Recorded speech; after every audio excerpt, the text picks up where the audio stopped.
ಎಲ್ಲರಿಗೂ ನಮಸ್ಕಾರ. ಎಲ್ರು ಹೆಂಗದಿರಿ? ಐ ಹೋಪ್ ಎಲ್ರು ಆರಾಮದಿರಿ ಅನ್ಕೊಂದಿನಿ. ಇವತ್ತಿನ ವಿಡಿಯೋ ಬಹಳ ಇಂಪಾರ್ಟೆಂಟ್ ಐತಿ. ಏನಪ್ಪಾ ಅಂದ್ರ ಮರಿಗಳಿಗೆ ವ್ಯಾಕ್ಸಿನ್ ಹಾಕ್ಸೋದು. ವ್ಯಾಕ್ಸಿನ್ ಅನ್ನೋದು ಮರಿಗಳಿಗೆ ಬಹಳ ಇಂಪಾರ್ಟೆಂಟ್. ಸೊ ಫುಲ್ ವಿಡಿಯೋ ನೋಡ್ರಿ. ಈ ಫುಲ್ ವಿಡಿಯೋ ನೋಡಿ ವ್ಯಾಕ್ಸಿನ್ ಬಗ್ಗೆ ತಿಳ್ಕೊಳ್ಳೋದ್ರಿಂದ ನಿಮ್ದು ಸಾವಿರಾರು ರೂಪಾಯಿ ಲಾಸ್ ಆಗೋದನ್ನ ತಡಿಬಹುದು ಅಂತ ಹೇಳ್ತೀನಿ. ವ್ಯಾಕ್ಸಿನೇಷನ್ ಅಂದ್ರ ಔಷಧಿ ಅಲ್ಲ, ಅದು ರೋಗ ಬರಬಾರ್ದು ಅಂತ ತಡೆಯೋ ರಕ್ಷಣೆ ಅಂತ ಹೇಳಿದ್ರು ತಪ್ಪಾಗಲ್ಲ.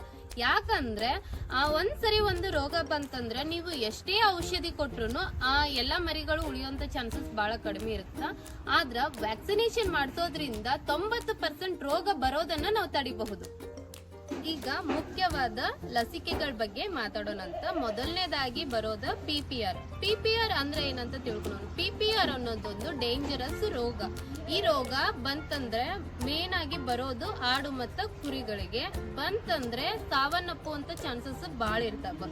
ಸೊ ಇದು ರೋಗದ ಲಕ್ಷಣಗಳು. PPR ರೋಗದ ಲಕ್ಷಣಗಳು ಏನಪ್ಪಾ ಅಂದ್ರೆ ಜ್ವರ, ಜಲಬಾಯಿ, ಉಸಿರಾಟಕ್ಕೆ ತೊಂದರೆ ಆಗೋದು, ಆಹಾರ ತಿನ್ನದೇ ಇರೋದು, ಒಂದೊಂದ್ಸರಿ ಸಾವನ್ನು ಅಪ್ತಾವ. ಸೊ ಇದನ್ನೆಲ್ಲ ತಡೆಗಟ್ಟಬೇಕಂದ್ರೆ ನಾವು time to time vaccination PPR vaccination ಮಾಡಿಸ್ಬೇಕಾಗುತ್ತ. ಸೊ PPR ವ್ಯಾಕ್ಸಿನೇಷನ್ ಮೊದಲನೇ ವ್ಯಾಕ್ಸಿನೇಷನ್ ಯಾವಾಗ ಮಾಡಿಸ್ಬೇಕಂತಂದ್ರೆ ಮರಿ 3 ತಿಂಗಳು ಕಂಪ್ಲೀಟ್ ಆದ್ಮೇಲೆ 3 ರಿಂದ 4 ತಿಂಗಳು ವಯಸ್ಸಿನೊಳಗ ಮೊದಲನೇ ವ್ಯಾಕ್ಸಿನೇಷನ್ ಆಗ್ಬೇಕು. ವ್ಯಾಕ್ಸಿನೇಷನ್ ಆದ್ಮೇಲೆ ನೆಕ್ಸ್ಟ್ ವ್ಯಾಕ್ಸಿನೇಷನ್ ಯಾವಾಗ PPRದು ಅಂದ್ರೆ ಪ್ರತಿ 1 ವರ್ಷಕ್ಕೊಮ್ಮೆ ವ್ಯಾಕ್ಸಿನೇಷನ್ ಮಾಡಿಸ್ತಾರೆ. ಸೊ ಫಸ್ಟ್ 3 ಮಂತ್ಸಿಗೆ ವ್ಯಾಕ್ಸಿನೇಷನ್ ಆಗಿತ್ತಂದ್ರೆ ಮತ್ತೆ ನೆಕ್ಸ್ಟ್ ಇಯರ್ ಮಾಡಿಸ್ಬೇಕಾಗುತ್ತ. PPR ಬಗ್ಗೆ ತಿಳ್ಕೊಂಡ್ವಿ. ಈಗ ET ಸೆಕೆಂಡ್ ವ್ಯಾಕ್ಸಿನೇಷನ್ ಅಂದ್ರೆ ET ಬಗ್ಗೆ ತಿಳ್ಕೊಂಡ್ವಿ. ET ಅಂದ್ರೆ ಏನು? ET ಅನ್ನೋದೊಂದು ಡೇಂಜರಸ್ ಬ್ಯಾಕ್ಟೀರಿಯಾ ರೋಗ. ಇದು ಕೂಡ ಆಡು ಅಥವಾ ಮೇಕೆಗಳಿಗೆ ಬರುತ್ತಾ. ಇದು ಯಾವಾಗ ಹೆಚ್ಚಾಗಿ ಕಾಣಿಸಿಕೊಳ್ಳುತ್ತಂದ್ರ ಮರಿಗಳು ಜಾಸ್ತಿ ಕಾಳು ಕಡಿ ತಿಂದಾಗ, ಹಸಿರು ಮೇವು ಜಾಸ್ತಿ ತಿಂದಾಗ ಈ ರೋಗ ಹೆಚ್ಚಾಗಿ ಕಾಣಿಸಿಕೊಳ್ಳುತ್ತ. ರೋಗದ ಲಕ್ಷಣಗಳು ಏನಪ್ಪಾ ಅಂತಂದ್ರೆ ಮೊದಲನೇದಾಗಿ ಲೂಸ್ ಮೋಷನ್, ಹೊಟ್ಟೆ ನೋವು, ನಡುಕ ಮತ್ತೆ ನಿಂತಲ್ಲೇ ಕುಸಿದು ಬೀಳ್ತಾವು. ಒಮ್ಮೊಮ್ಮೆ ಇವು ಯಾವ ಲಕ್ಷಣಗಳು ಕಾಣಿಸಿದನೆ ಏಕಾಏಕಿ ಸಾವನ್ನಪ್ತಾವ. ಸೊ ಈ ಲಸಿಕೆನ ಯಾವಾಗ ಸ್ಟಾರ್ಟ್ ಮಾಡ್ಬೇಕು, ಹೆಂಗ ಕೊಡ್ಬೇಕು ಅಂದ್ರ ಮೊದಲನೇ ಲಸಿಕೆ ಮರಿ 2 ರಿಂದ 3 ತಿಂಗಳು ಮರಿ ಇದ್ದಾಗನ ಫಸ್ಟ್ ಡೋಸ್ ಕೊಡ್ಬೇಕು. ಫಸ್ಟ್ ಡೋಸ್ ಆದ್ಮೇಲೆ 21 ರಿಂದ 30 ದಿನಗಳ ಒಳಗ ಸೆಕೆಂಡ್ ಡೋಸ್ ಕೊಡ್ಬೇಕು.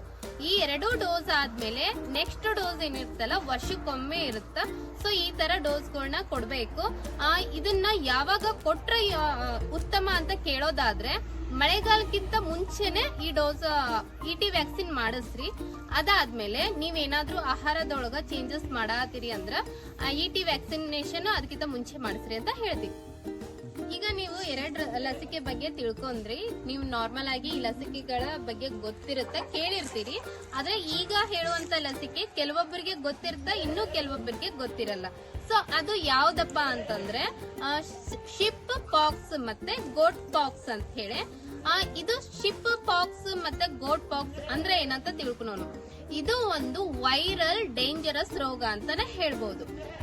ಕುರಿಗಳಿಗೆ ಶಿಪ್ ಪಾಕ್ಸ್ ಮತ್ತೆ ಆಡುಗಳಿಗೆ ಗೋಟ್ ಪಾಕ್ಸ್ ಅಂತ ಬರುತ್ತ. ಈ ರೋಗ ವೇಗವಾಗಿ ಮರಿಗಳಿಗೆ ಸ್ಪ್ರೆಡ್ ಆಗುತ್ತ. ಅಷ್ಟೇ ವೇಗವಾಗಿ ನಿಮ್ಗ ಲಾಸ್ ಆಗೋದಕ್ಕ, ನಷ್ಟ ಮಾಡೋದಕ್ಕ ಚಾನ್ಸಸ್ ಇರ್ತಾವ. ಸೊ ಈ ರೋಗದ ಲಕ್ಷಣಗಳು ಏನಪ್ಪಾ ಅಂದ್ರೆ ಮೊದಲನೇದಾಗಿ ಜ್ವರ, ಅದಾದ್ಮೇಲೆ ಮೈಯೊಳಗ ಗಂಟುಗಳು, ಗುಳ್ಳೆಗಳು ಚರ್ಮದ ಮೇಲೆ ಕಾಣಿಸ್ಕೊತಾವ.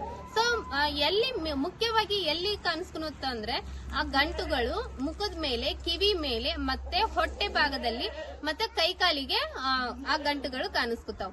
ಸೊ ಇದನ್ನ ತಡೆಗಟ್ಟೋದು ಹೆಂಗಂದ್ರೆ ಈ ವ್ಯಾಕ್ಸಿನೇಷನ್ ಗಳನ್ನ ಮಾಡಿಸ್ಬೇಕು.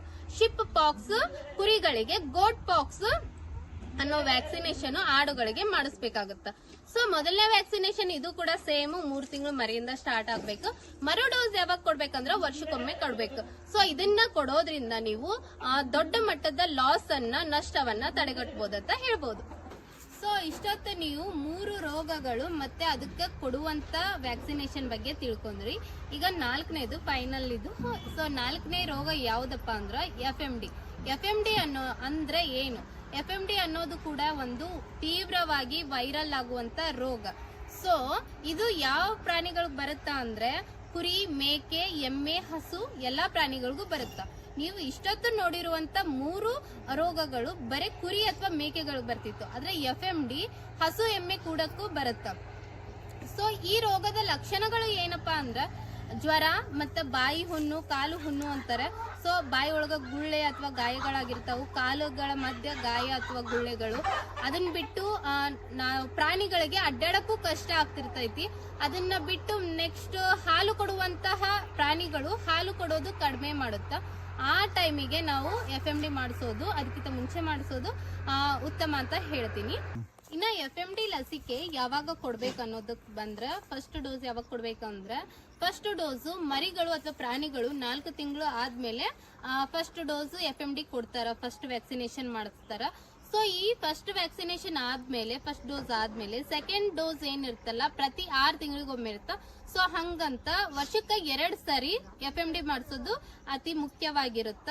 ಅದನ್ನ ಬಿಟ್ಟು ನೀವು ವ್ಯಾಕ್ಸಿನೇಷನ್ FMD ವ್ಯಾಕ್ಸಿನೇಷನ್ ಮಾಡಿಸ್ಲೇಬೇಕು ಅಂತ ಇದ್ರೆ ಮಾಡಿಸ್ತೀರಿ ಅಂದ್ರೆ ಗೌರ್ಮೆಂಟ್ ಇಂದ ಸರ್ಕಾರಿ ಉಚಿತ ಲಸಿಕೆ ಅಭಿಯಾನ ಅಂತ ಮಾಡ್ತಾರ. ಸೊ ಆ ಟೈಮಿಂಗ್ ಮಾಡಿಸೋದು ಇನ್ನೂ ಬೆಟರ್. ಸೊ ಉಚಿತ ಅಭಿಯಾನ ಯಾವಾಗ ಮಾಡಿಸ್ತಾರ ಅಂದ್ರೆ ಮಾರ್ಚ್, ಏಪ್ರಿಲ್ ಮತ್ತು ಸೆಪ್ಟೆಂಬರ್, ಅಕ್ಟೋಬರ್ ಒಳಗ ಸರ್ಕಾರದಿಂದ ಉಚಿತ ಲಸಿಕೆ ಅಭಿಯಾನ ಅಂತ ಮಾಡಿಸಿರ್ತಾರ. ಸೊ ಆ ಟೈಮ್ ಒಳಗೆ ಮಾಡಿಸ್ರಿ ಇನ್ನೂ ಬೆಟರ್ ಆಗಿರುತ್ತ. ಹಾಲು ಕೊಡುವಂತ ಪ್ರಾಣಿಗಳು ಹೆಚ್ಚಾಗಿ ಹಾಲು ಕೊಡುತ್ತಾ, ಬಾಯಿ ಮತ್ತೆ ಕಾಲು ಹುಣ್ಣುಗಳು ಏನಿರ್ತಾವಲ್ಲ ಅವೆಲ್ಲ ಕಡಿಮೆ ಆಗುತ್ತೆ FMD ಮಾಡಿಸೋದ್ರಿಂದ. ಸೊ ಮಾಡಿಸ್ರಿ ಅಂತ ಹೇಳ್ಬೋದು. ಒಂದು ವ್ಯಾಕ್ಸಿನೇಷನ್ ಕೊಡೋಕ್ಕಿಂತ ಮುಂಚೆ ಮರಿಗಳ ಹೆಲ್ತ್ ಹೆಂಗೈತಂತ ಚೆಕ್ ಮಾಡಿ ವ್ಯಾಕ್ಸಿನೇಷನ್ ಕೊಡೋದು ಬಹಳ ಇಂಪಾರ್ಟೆಂಟ್ ಆಗುತ್ತಾ. ಹೆಂಗಪ್ಪ ಅಂದ್ರೆ ಜ್ವರ ಅಥವಾ ಡೈರಿಯಾ ಏನಾದ್ರೂ ಮರಿಗಳಿಗಿದ್ರ 1-2 ದಿನ ಕಾದು ಆಮೇಲೆ ವ್ಯಾಕ್ಸಿನೇಷನ್ ಮಾಡ್ರಿ. ಅನಾರೋಗ್ಯ ಸಮಯದೊಳಗ ವ್ಯಾಕ್ಸಿನೇಷನ್ ಮಾಡಬಾರ್ದು. ಸೊ ಹೆಚ್ಚಿಗೆ ಅದು ಎಫೆಕ್ಟ್ ಕೊಡುತ್ತಾ. ಅದಾದ್ಮೇಲೆ ವ್ಯಾಕ್ಸಿನೇಷನ್ ಆದ್ಮೇಲೆ ಹೆಚ್ಚಿಗೆ ಎಲ್ಲಿ ಓಡಾಡಿಸ್ಬೇಡ್ರಿ, ಅದಕ್ಕೆ ಸುಸ್ತಾಗುತ್ತಾ. ಅದಾದ್ಮೇಲೆ ವ್ಯಾಕ್ಸಿನೇಷನ್ ಆದ್ಮೇಲೆ ಲೈಟ್ ಆಗಿ ಜ್ವರ ಬರ್ತಾ, ವ್ಯಾಕ್ಸಿನೇಷನ್ ಮಾಡಿದ ಜಾಗದಲ್ಲಿ ಸ್ವಲ್ಪ ಗಂಟಂಗಿರುತ್ತ. ಸೊ ಅದಕ್ಕೆ ಭಯ ಪಡುವಂತ ಅವಶ್ಯಕತೆ ಇರೋದಿಲ್ಲ. ಡಿವಾರ್ಮಿಂಗ್ ಆಗಿ 7 ದಿನಗಳ ನಂತರ ಅಷ್ಟೇ ವ್ಯಾಕ್ಸಿನೇಷನ್ ಮಾಡಿಸ್ಬೇಕಾಗುತ್ತಾ, ಅದ್ರೊಳಗೆ ಮಾಡಿಸಬಾರ್ದು. ಸೊ ಯಾವುದೇ ತರದ ವ್ಯಾಕ್ಸಿನೇಷನ್ ಮಾಡಿಸ್ಬೇಕಂದ್ರೆ ಫಸ್ಟ್ ವೆಟರ್ನರಿ ಡಾಕ್ಟರ್ ಸಲಹೆ ಪಡೆಯೋದು ಇಂಪಾರ್ಟೆಂಟ್ ಆಗಿರುತ್ತೆ. ವ್ಯಾಕ್ಸಿನೇಷನ್ ಅನ್ನೋದು ಖರ್ಚಲ್ಲ, ಇದು ಒಂದು ಇನ್ವೆಸ್ಟ್ಮೆಂಟ್ ಅಂತಾನೆ ಹೇಳ್ಬೋದು. ಯಾಕಪ್ಪ ಅಂದ್ರೆ ಈಗ ವ್ಯಾಕ್ಸಿನೇಷನ್ಗೆ ನಾವು ಇನ್ವೆಸ್ಟ್ಮೆಂಟ್ ಮಾಡಿದ್ರೆ ಅಷ್ಟೇ ನಮ್ಗ ಲಾಭ ಆಗುತ್ತೆ. ಹೆಂಗಂದ್ರ ಮರಿಗಳು ದಕ್ಕೋ ಚಾನ್ಸಸ್ ಇರ್ತಾವ, ಅದರಿಂದ ಮರಿಗಳು ಸೇಫ್ ಆಗಿದ್ರೆ ನಮ್ಗ ಲಾಭ ಆಗುತ್ತೆ. ಸೊ ವ್ಯಾಕ್ಸಿನೇಷನ್ ಏನ್ ನಡೆಯುತ್ತಾ ಬಿಡು, ಡಿವಾರ್ಮಿಂಗ್ ಮಾಡಿವಿ ಅಂತ ಹೇಳಿ ವ್ಯಾಕ್ಸಿನೇಷನ್ ಏನಾದ್ರೂ ನೀವು ಅವಾಯ್ಡ್ ಮಾಡಿದ್ರ, ಒಂದು ಸರಿ ನಾ ಹೇಳಿರುವಂತ ET, PPR ಅಥವಾ FMD ಇಂತ ರೋಗಗಳು ಏನಾದ್ರೂ ರೋಗಗಳು ಬಂದ್ಮೇಲೆ ನೀವೇನಾದ್ರೂ ಔಷಧಿಗಳನ್ನ ಕೊಡಾಕತ್ರ ಆ ರೋಗಗಳಿಗೆ ಆ ಔಷಧಿಗಳು ವರ್ಕ್ ಆಗಲ್ಲ. ಸೊ ಹಿಂಗಾಗಿ ಕಂಪಲ್ಸರಿಯಾಗಿ ವ್ಯಾಕ್ಸಿನೇಷನ್ಗಳನ್ನ ಮಾಡಿಸ್ರಿ. ಇದರಿಂದ ನಿಮ್ಗೆ ನಷ್ಟ ಅನ್ನೋದಕ್ಕಿಂತನೂ ಲಾಭನ ಜಾಸ್ತಿ ಆಗಿರುತ್ತ.